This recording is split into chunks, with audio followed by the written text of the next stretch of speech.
Welcome back to another technical deep dive here in the debug zone.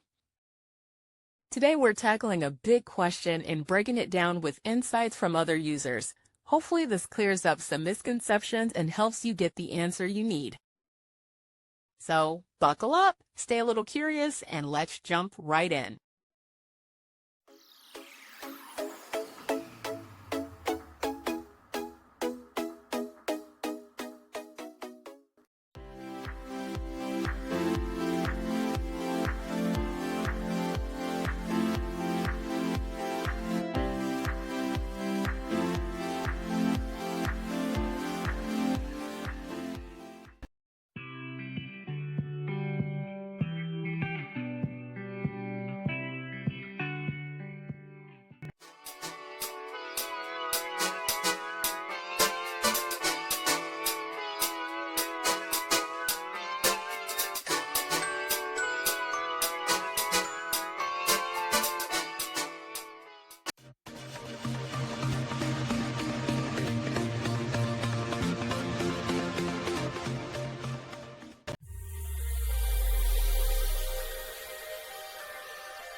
And that's a wrap.